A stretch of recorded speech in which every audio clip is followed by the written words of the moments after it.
कसं आहे माहिती आहे का, सध्या राज्यामध्ये परिस्थिती लयच बिकट झाली आहे आणि बिकट परिस्थिती झाली आहे ती म्हणजे तरुणांची.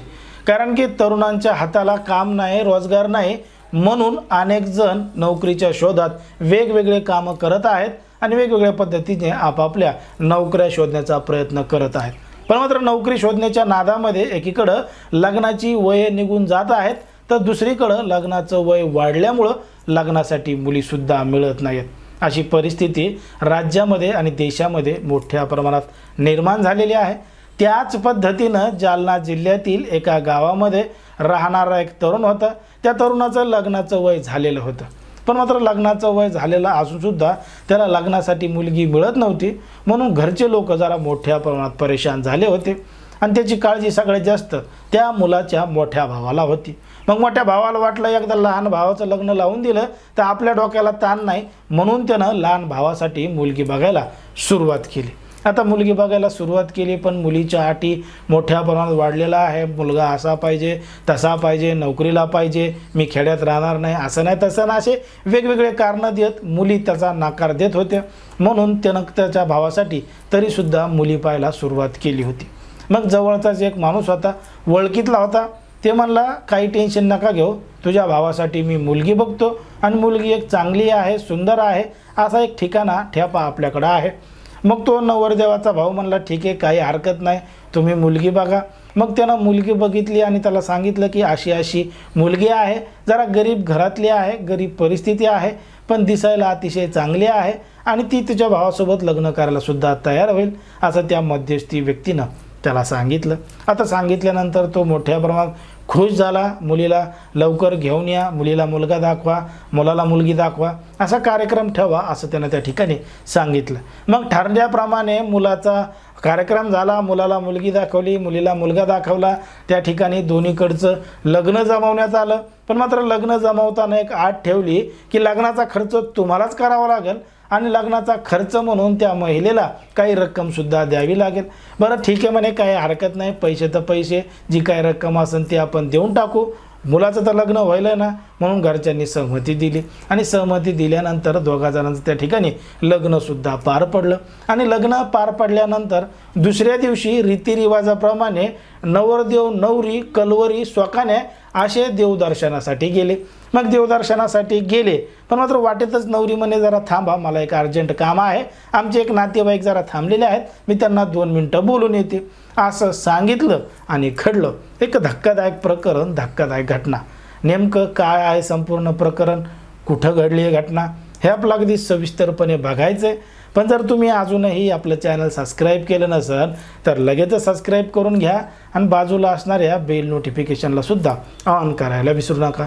आता ही जी संपूर्ण घडलेली घटना आहे ती आहे आपल्या जालना जिल्ह्यातील जाफराबाद तालुक्यातील खामखेडा गावामध्ये घडलेली संपूर्ण घटना आहे. या ठिकाणी या परिसरामध्ये राहणारा एक तरुण आहे.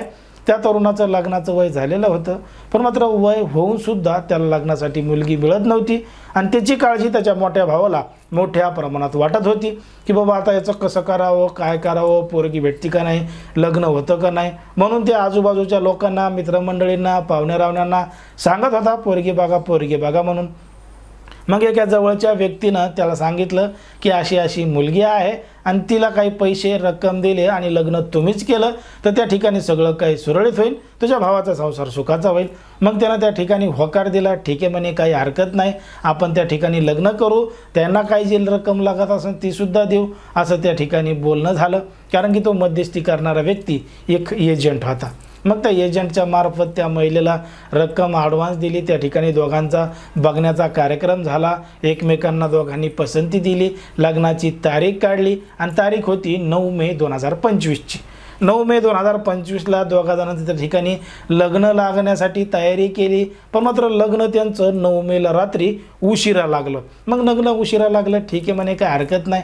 लग्न लागल्यानंतर दुसऱ्या दिवशी 10 तारखेला ते नवरा बायको म्हणजे नवरदेव नवरी, ती कलवरी, एक स्वकान्या मस्त यांनी गाडी केली आणि गाडी घेऊन देवदर्शनासाठी गेले. कारण की लग्न झाल्यावर रीतिरिवाजाप्रमाणे देवदर्शनाला जावं लागतं. त्या पद्धतीनं देवदर्शनासाठी हे खामखेड्याहून थेट राजूरला निघाले आणि राजूरला निघाल्यानंतर राजूरच्या गणपतीचं दर्शन घेण्यासाठी निघाले आणि वाटेमध्येच ती जी नवरी आहे त्या नवरीने सांगितलं की आमचे जरा नातेवाईक आलेले आहेत आणि मी त्यांना थोडं बोलून येते, गाडी एका ठिकाणी थांबवा.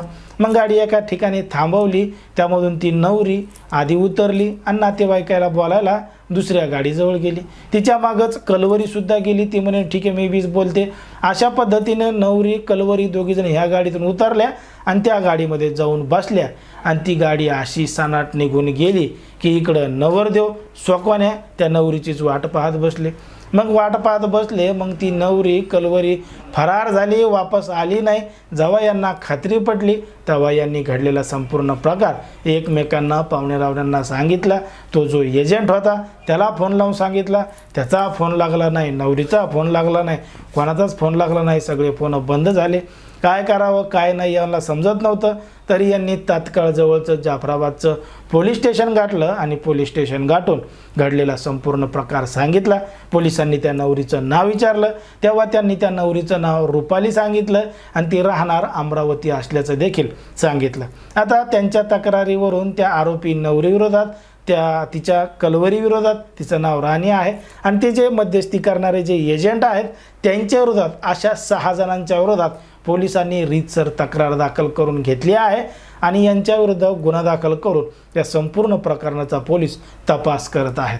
बघा, एकीकडं अशा पद्धतीनं गुन्हेगारीचं प्रमाण वाढत चाललं आहे, तर एकीकडं असं भावनिक करून लग्नाचं वचन देऊन अनेक जण अशा पद्धतीनं फसवत आहेत, भावी नवरदेवांना लुटत आहेत आणि आर्थिकदृष्ट्या भोगळं करत आहेत, असं आपलं एकंदरीत या ठिकाणी वाटतं. आता काही दिवसांपूर्वीच अशाच पद्धतीची घटना जालना जिल्ह्यातील मंठ्यामध्ये आणि जालन्यामधील मंठा चौफुलीवर अशाच पद्धतीने एक नवरी फरार झाली होती, पसार झाली होती आणि जालना तालुका पोलीस ठाण्यामध्ये अशाच पद्धतीनं तक्रार आणि गुन्हासुद्धा दाखल झालेला होता. मग अशा पद्धतीच्या घटना राज्यामध्ये, देशामध्ये आणि आपल्या आजूबाजूला घडतात, तरी लोक कशा पद्धतीनं सावध होत नाहीत, सतर्क राहत नाहीत, पैसे द्यायला तयार होतात. ती नवरी नेमकी कोण आहे, काय आहे, तिचा बॅकग्राऊंड काय आहे, कुठली आहे, काही विचार न करता थेटपणानं पैसे द्यायला तयार होतात, नवरी करून आणतात आणि दुसऱ्या दिवशी अशा नवरी फरार होतात. त्यामुळं अशा पद्धतीनं आपण सावध राहिलं पाहिजे, सतर्क राहिलं पाहिजे आणि जर असं कोणी करत असेल तर त्याला आपले व्हिडिओ दाखवले पाहिजे, नाहीतर मग समजून सांगितलं पाहिजे की कशा पद्धतीनं फसवणुकीचे प्रमाण वाढत चाललेत, असं आपलं एकंदरीत लक्षात येतं. पण मात्र तरीसुद्धा काही जण ऐकायला तयार नाहीत, त्यांना जे करायचं ते करतायत, मग अशा पद्धतीनं फसवणूक होतीये असं आपलं एकंदरीत या ठिकाणी वाटतं. आता ज्या पद्धतीने या संपूर्ण प्रकरणात घडलंय त्याच्यावर तुम्हाला काय वाटतं हे अगदी स्पष्टपणे कमेंटमध्ये सांगा आणि अशाच पद्धतीचे नवनवीन व्हिडिओ पाहण्यासाठी आपल्या चॅनलला लगेच सबस्क्राईब करा.